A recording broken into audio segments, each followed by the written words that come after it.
welcome to the Randomly Generated History Club, where us three non-historians, we pick a year at random and try to learn things about it.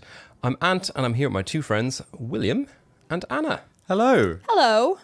This week, we're talking about the year 1519. So as per usual, can we give our 3 words preview as a snapshot? Judging by Will's face, he doesn't have 3 words ready. So Anna, let's start with you. Okay, my 3 words are stop the beat. Stop the beat. Stop the beat. Stop the beat. Beat. Can you spell beat? B-E-A-T. Oh, not beetroot. Not beats. No, Okay. but you should stop those because they're gross. They're amazing. Will. My 3 words are man, not marmalade. All right. Yep. Okay. And mine is yummy, yummy spice. Ooh. Not marmalade. Not marmalade. Yummy, yummy spice. Okay, I think once again we're all hungry. This is the vibe that will carry us through the episode. Okay, so today I'm going to cover off a part of history that is a little bit complex and a bit of controversy, so we should address it, but nonetheless is still a pretty big deal.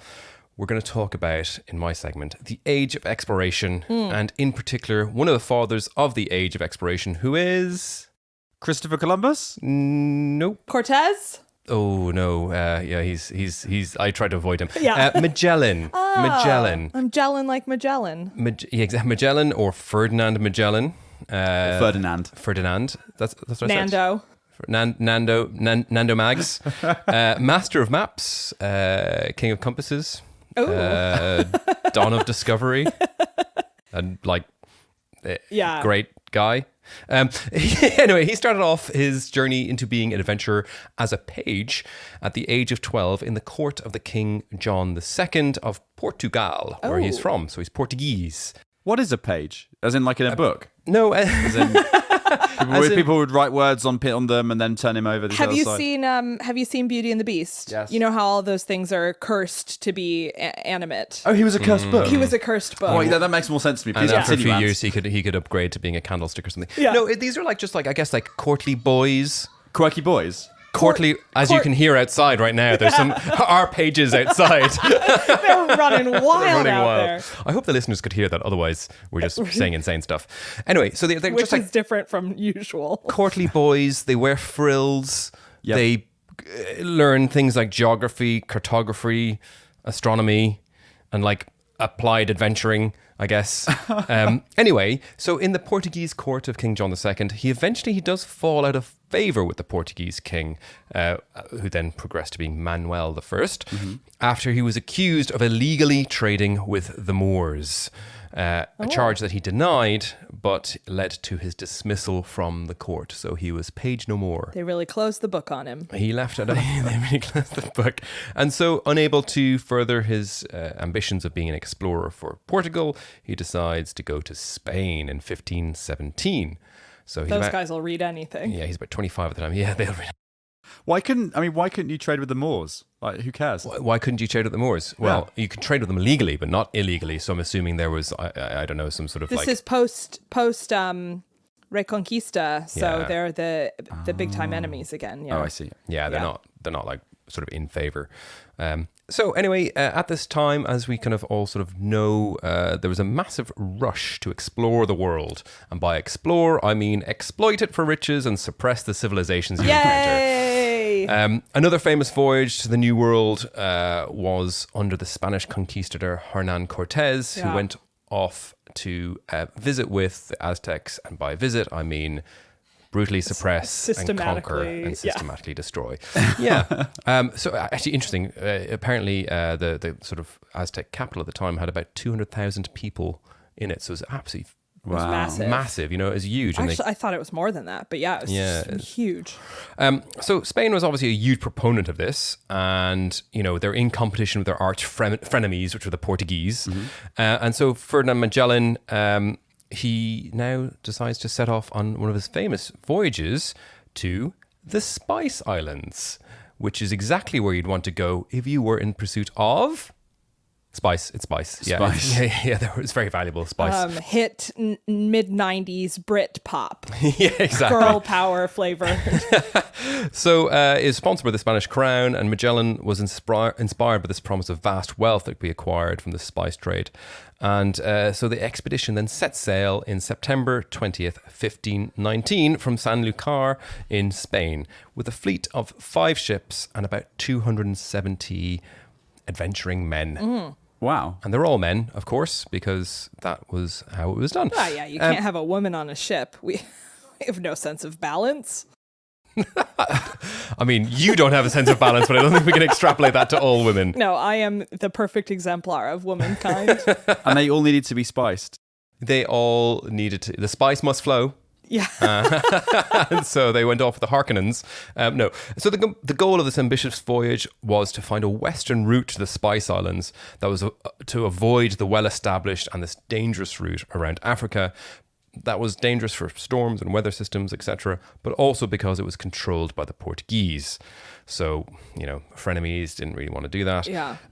As such, this expedition has often been described as an endeavour to circumnavigate the globe, even though that was not really the original intention. It could have just happened by happenstance. He didn't say, if you think about it, who's going to sponsor, you want to circumnavigate the world? Or you want to cross into the Middle East? It's like, no, you want to go for oil, and you just happen to cross the Middle East, that kind of thing. So they kind of just stumbled into the sort of circumnavigation by mistake because they just kind of kept on going left, I guess. Yeah, and the globe kept on being a sphere. Yeah. One of the significant achievements of the expedition was the discovery of the strait at the southern end of South America that now bears Magellan's name, which is the Strait of Magellan. Yeah, the passage enabled the fleet to navigate from the Atlantic Ocean to the Pacific Ocean, which Magellan famously referred to as Mar Pacifico, or the Peaceful Sea, due to its relative calmness compared to the Atlantic. So he actually named the Pacific Ocean. Oh. Yeah. It's nice that he didn't name it after himself. It is actually. I mean, he did name the straits after himself, I guess. Well, that's fine. He ran out of things that he could probably claim. Yeah. Also, the Pacific Ocean probably did have several other names to it. It's not the It's people in no one had noticed it before. Yeah, the people in Hawaii just called it whatever. Anyway, so despite this major accomplishment, the voyage was filled with, you can say, numerous hardships.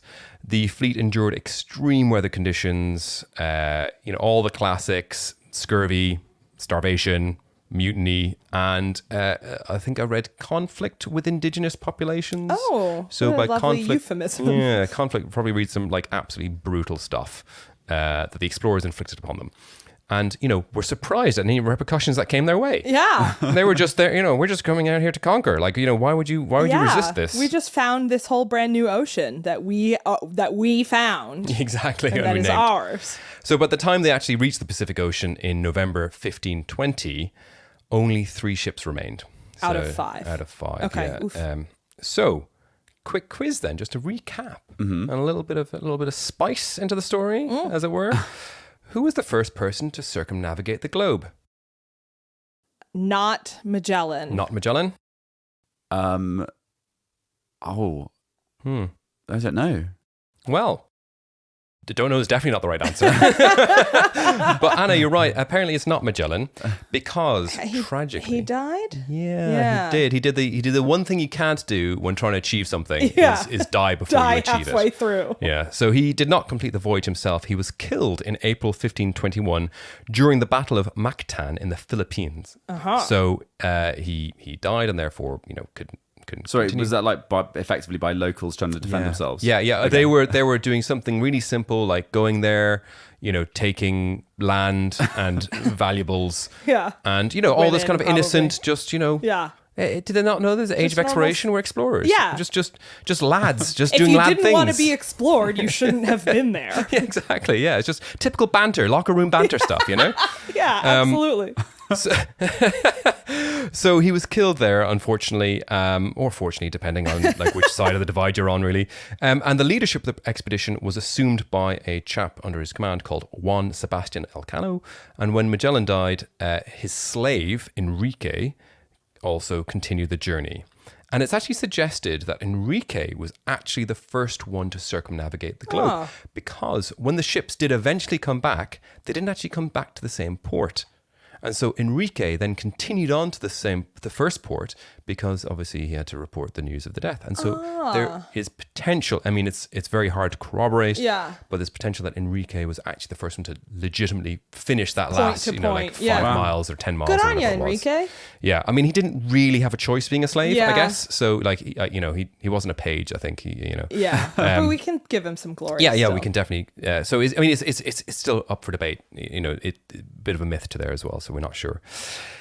Anyway, the expedition does finally reach the Spice Islands in November 1521, where they loaded the remaining ships with precious cloves, yummy cloves, and other spices. Cloves for days. Clove for days. And on the way back to Spain, one of the 2 ships was captured by the Portuguese, leaving only one ship left. Wow. So, which is called the Victoria. And the Victoria was the only ship to return back Aptly home. named, I would say.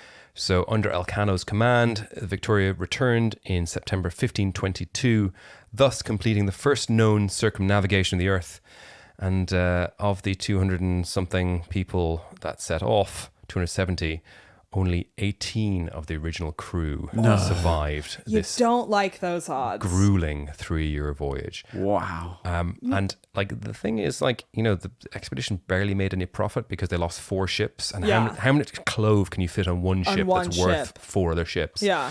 Plus, not to mind the life insurance and indemnity for all the lost sailors. And the court costs. I mean, you're going to be tied up in legal. It did prove like, sort of a valuable in its own right for the knowledge of the globe's geography, just for one thing, and the Pacific Ocean. And it sort of like finally put to bed once and for all, the sort of the big overarching question, just how big is the world? Just how big is it? And What was the answer? pretty big. Pretty big? About 4 ships and 3 years worth. Yeah. And it laid the foundations then for future exploration and colonization across the Pacific. Oh, good. Yeah, yeah. So good news.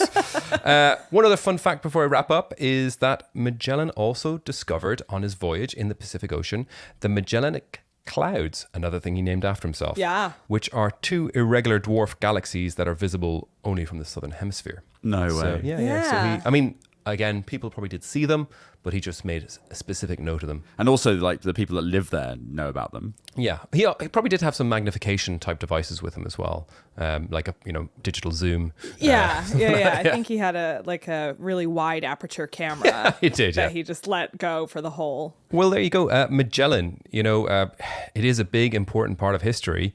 It is somewhat, I would say, colored by all the things about it. But it is important nonetheless. Yeah. Can you imagine how cool the stars would look like if you're in the middle of the Pacific Ocean? Man, you'd be able to see everything. I could find some galaxies. Yeah, true. Even these eyes could find some galaxies. If you plot me down in the middle of the I Pacific. don't know. We discussed your lack of balance. You might not be able to. I think if I laid down on the, We strapped you down to the I'm the a very forecastle. good sailor for what it's worth. But it's an act of imperialism to name any of them, isn't it? Without consulting. Yeah. The aliens. But I'm the I'm aliens cool, that inhabit though. the galaxies. Exactly. Yeah. But I'm cool. That's what Magellan thought Yeah. about all his Nah, naming of things. I think he knew. Anna, I'm officially cancelling you. Honestly, it's about time.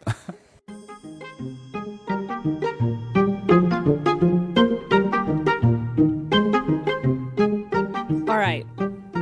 Well, from conquering unknown territories to one of history's greatest epidemics, which is what I'm going to talk about today. Is this Pogs?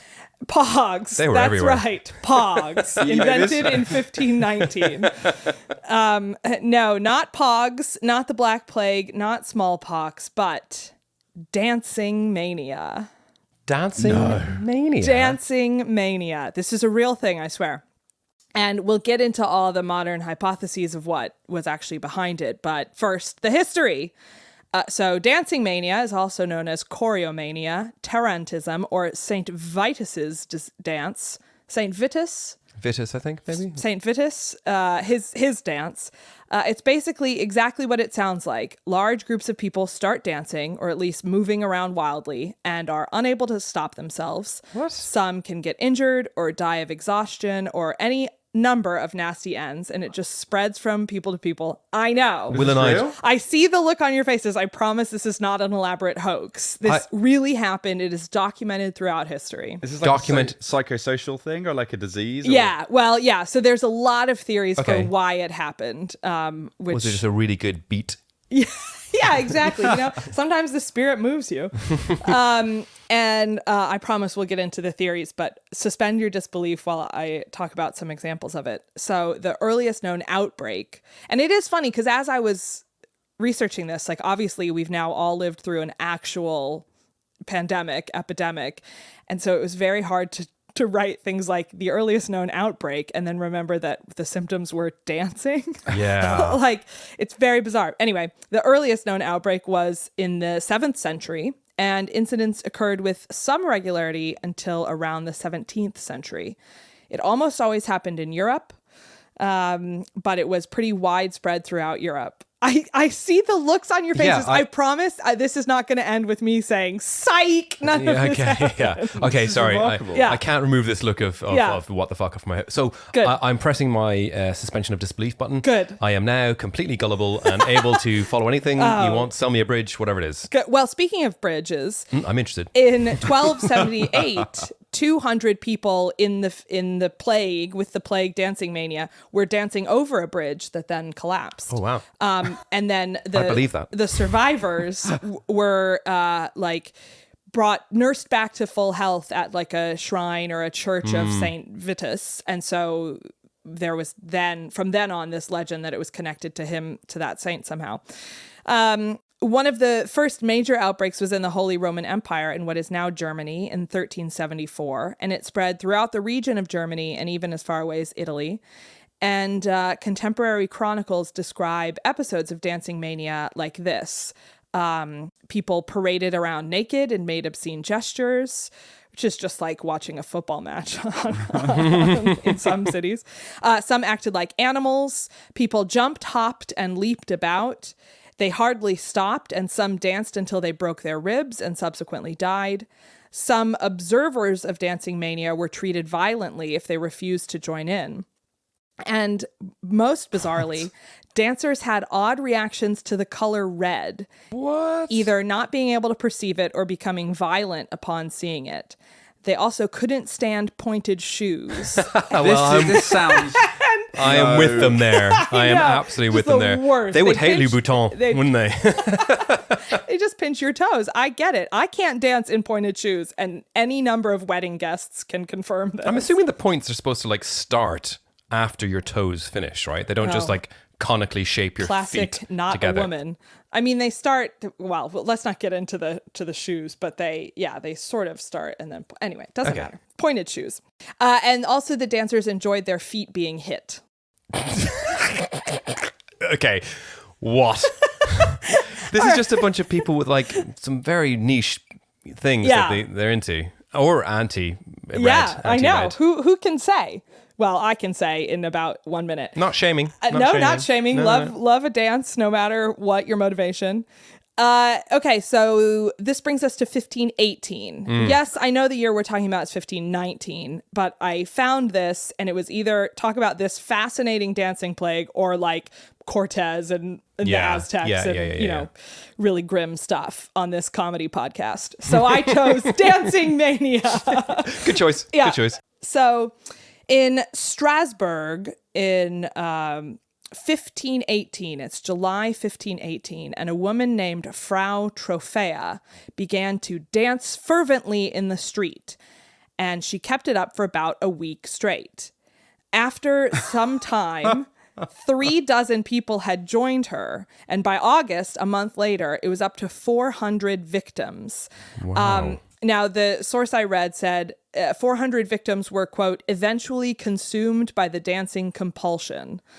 It's really unclear if anybody died, and if so, how many people died, but several contemporary sources say at least a number of them did die, and some reports said as many as 15 people per day were dying. Whoa. Which, if you're organizing a dance-a-thon, is not a great outcome, I would say. No, it's really not. Really not. So the dancers suffered a variety of ailments, including chest pains, convulsions, hallucinations, hyperventilation, epileptic fits, and visions. In the end, most simply dropped down, overwhelmed with exhaustion. Enter the town leaders, who tried lots of things to stop the mania. Heavy shoes? Really, really square-toed shoes. They banned the color red. No, but just as silly, my favorite of their attempts was them working on the theory that the solution to the dancing mania was more dancing. Oh my God. It's like, you get caught smoking a cigarette, you're going to smoke the whole pack. Exactly. And be more addicted to nicotine. That's exactly what it is. So the town leaders arranged these giant venues for the dancers to gather in. They hired musicians to play alongside, and they hired professional dancers to come join in with the people who were undergoing the mania. How do we think that helped? I'm going to say poorly. Did that make the problem worse? It did, in fact, make the problem worse. It exacerbated the contagion, and the mania spread even to those musicians and professional dancers who were And were hired. they dancing in the absence of music as well? Like, Yeah, oh yeah. And so, like, what's the difference between dancing and just kind of like, I guess, some sort of like fitting or something? Yeah. Like that? Well, people say dancing because that's like the easiest way to describe it. Yeah. I think it covered all manner of like bodily movement. Yeah, they weren't like doing step ball changes exactly. and that kind of stuff. It wasn't just like jazz hands everywhere, but it was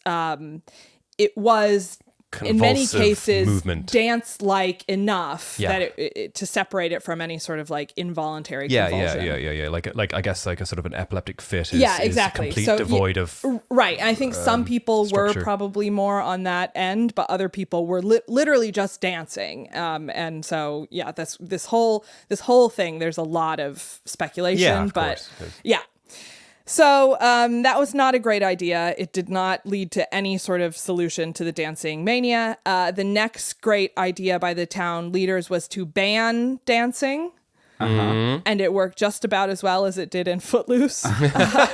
But for some reason, by September, so started in July, so by September, the mania began to subside and the people stopped. So let's speculate on some causes. As I mentioned at the beginning, there is no consensus for why this happened and why it has happened repeatedly throughout history. And every theory has at least one hole or doesn't cover some element of what was happening. But before you go into that, is there anything in sort of modern history like this? No. So there have been no outbreaks of this like dancing mania since the 17th century. There are a couple of unknown social psychoactive events. Like there was something called like laughing epidemic in the 1960s in what's now Tanzania, where a bunch of schoolgirls were like just started laughing uncontrollably and it kind of spread throughout a whole village or something. But there have been no mentions of the dancing. I mean, I think with the laughing, that sort of makes a bit more sense because that could be just a chemical thing in the brain, something that affects that. Yeah, and Whereas if you're like dancing, teenage girls, pre-teen girls. Yeah, but the dancing mania has not, there have been no documented outbreaks of it since the 17th century. So some of the causes speculated. So a lot of, as you can imagine, a lot of medical theories have been put forward, including encephalitis, epilepsy, typhus, but those conditions can't account for all the symptoms, and some aren't contagious. You can't like catch epilepsy. So it would be hard to have one sort of disease or condition explain why how so many dozens or hundreds of people were doing this. My favorite theory is that there's a fungus called ergot that grows commonly on grains like rye, and especially if there's been heavy rains or flooding, it really thrives on these grains. And if you ingest it, you get poisoned. It's called ergotism, and ergotamine is the main psychoactive product of the fungus, and it's structurally similar to LSD. Right, okay. So we could just be talking about a massive acid trip. That's fascinating. And that was like the prevailing theory for a while, because ergotism can cause hallucinations and convulsions, but it can't account for all of the strange behavior most commonly identified with dancing mania. So again, it can cover like some bit, but maybe not all of what was happening. It might be like multifaceted, so that could be part of it. Yeah. Then sort of like society. Oh yeah, we'll start losing now or whatever. You know. So yeah, there's something called like a mass psychogenic illness, which is physical symptoms with no known physical cause are which is observed what everyone to has. affect a Wake up, group. sheeple. Okay, the aliens are among us. Exactly. Yeah, it's called Sheeple Disease in common parlance. The Medicis are real. I haven't even gotten to them. No, just kidding. They're not involved. Or are they? So yeah, it could be that some people were actually suffering from medical issues. Some people had ingested this fungus. Some people joined in because that's a very common social response is to join in. Another one of the theories is that it was a response to stress and tension, and it was just the result of, being a human being in these times was, I imagine, fairly stressful, and it's possible the mania was just a way of releasing the shared stress, and by doing it together, people would become ecstatic and see visions and this sort of group catharsis. And in Strasbourg at the time, there was a really strong presence of smallpox and syphilis, among other diseases. So it's possible that they just danced their way through the pain, which, maybe. I think we've all been there. Rejection on a wedding dance floor, yeah.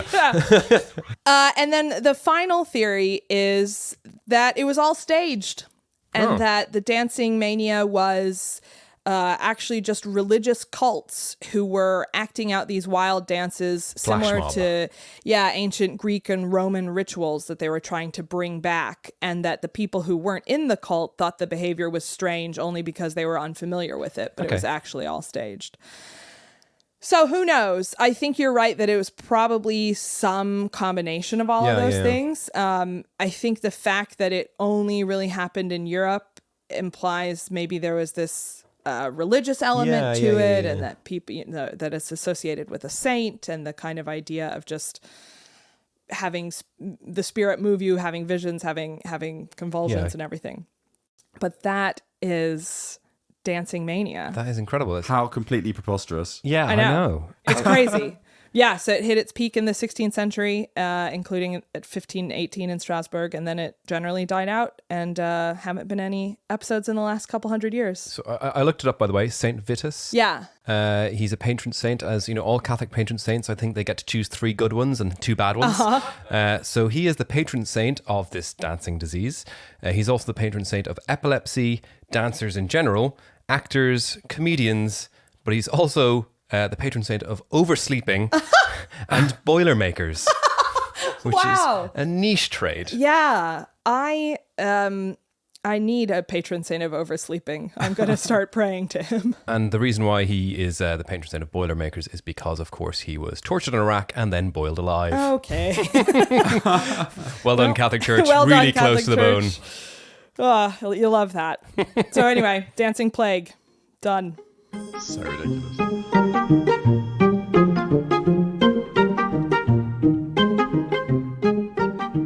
Okay, this week I'm going to talk about a guy with perhaps the most exceptional name we've had on the podcast yet. Wow. Maybe. That's a high bar. Talk about yourself? Although it's certainly up there anyway. So his guy called Sir Marmaduke Constable. Oh, good.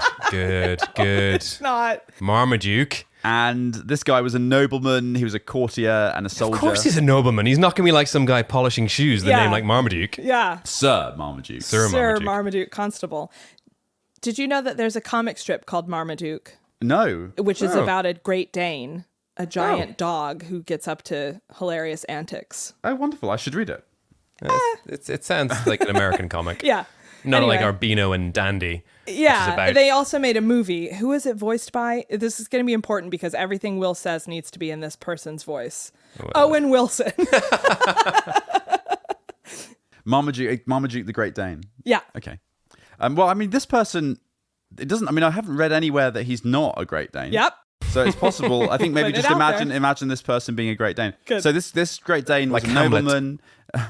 What? Like Hamlet. Like Hamlet was also exactly right. That's funny. And he was a guy who served successive kings. So he managed to serve Richard III, Henry VII, which is actually quite difficult to do if you're going to know the history. They didn't really like each other, and then Henry VIII as well, who was the son of Henry VII. And he was born around 1456. And he was the eldest son and heir of a guy called Sir Robert Constable from Flamborough in Yorkshire. Flamborough. Yeah. Why did you point at me then? Because you love flans. I do love flans. I love bras. I love Yorkshire. That's true. And his mother was a woman called Agnes Wentworth. And just a little note on his mother, Agnes. So she was the daughter of a woman called Marjorie le Despencer, or Marjorie the Dispenser.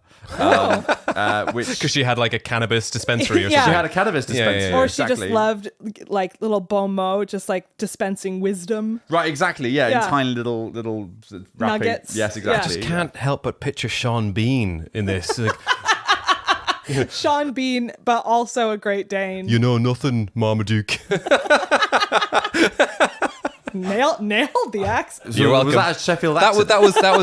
that was really on point for the time. It It's was really like- drifted since Oh, then. that was It's sorry. like That's he a was in 16th, the room. 15th, 16th century Yep. Sheffield. Yep. Yeah. 13th. Yeah, exactly. That is actually what it sounded like. So this family, the Constable family, they had this long history, a very long history of supporting the crown in military campaigns that had gone back for a few hundred years. And as an aside, by the way, this is basically how like the whole of the English aristocracy originally were given their lands, was just like by being, a warlord in service What? to They another took the warlord. land from the locals? No. Is that the Sheffield accent again?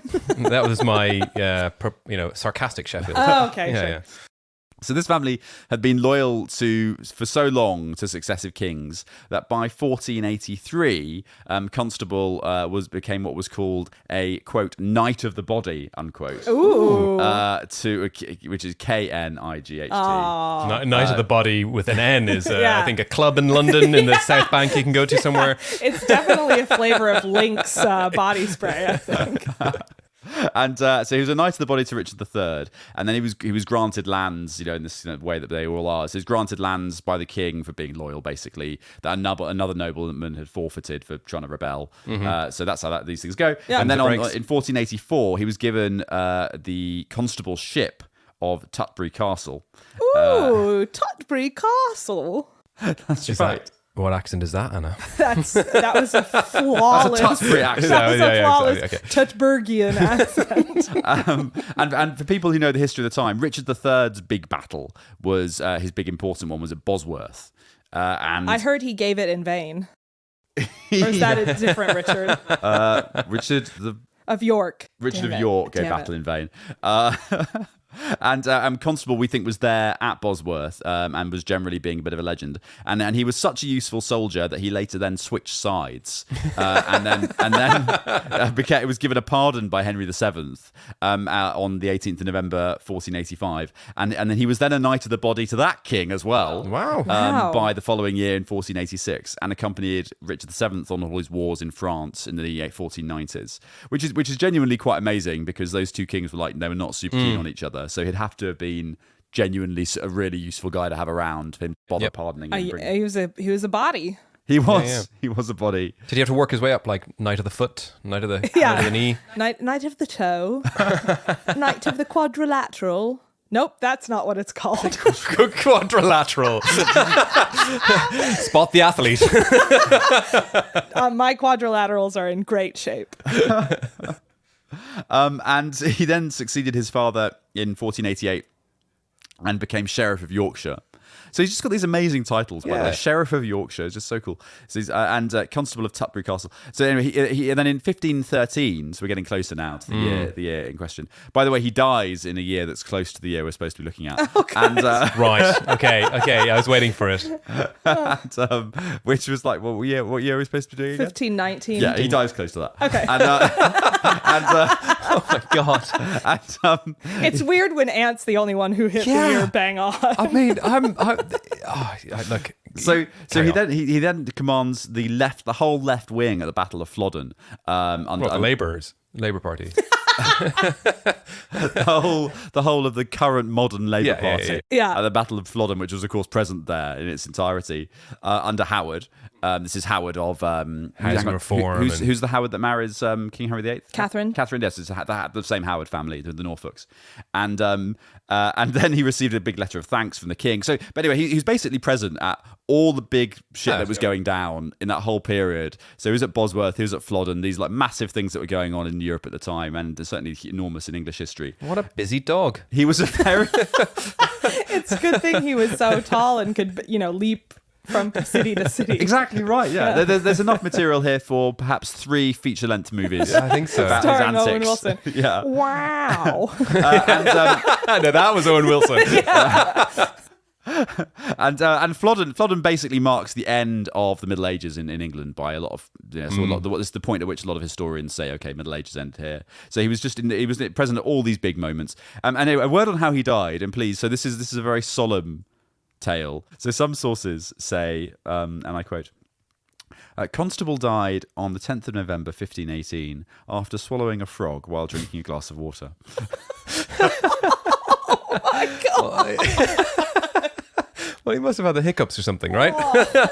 I believe that's a key plot point in the movie The Parent Trap with Lindsay Lohan. But that is also something like a dog would probably do rather than... Yeah, definitely. Or is it like a euphemism? Is swallowing a frog? No, like... he literally swallowed a frog and he died because he swallowed a frog. That's what happened. You have not come anywhere close to disproving my belief that he is a dog. Well, he was only on step 2 of getting the fly out of him, so, That's right.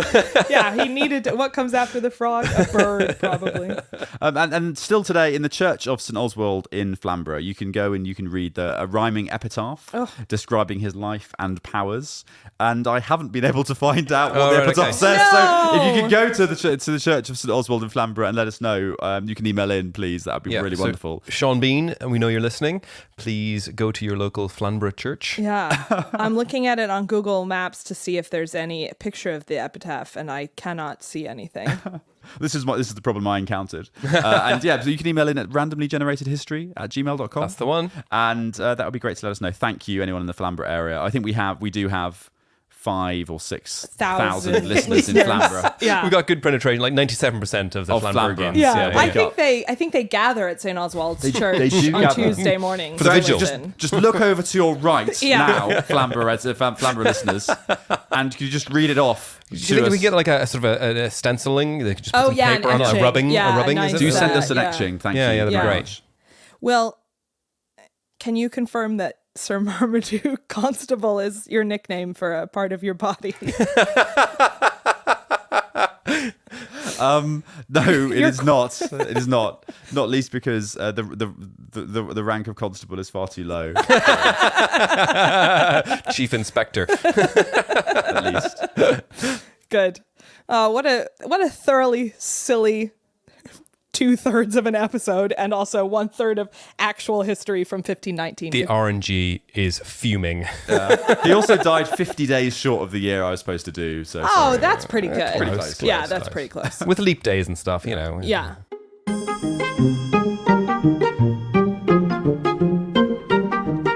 Okay, thank you for joining us. That's like probably everything you need to know about the year 1519, or close to the year 1519, as it turns out.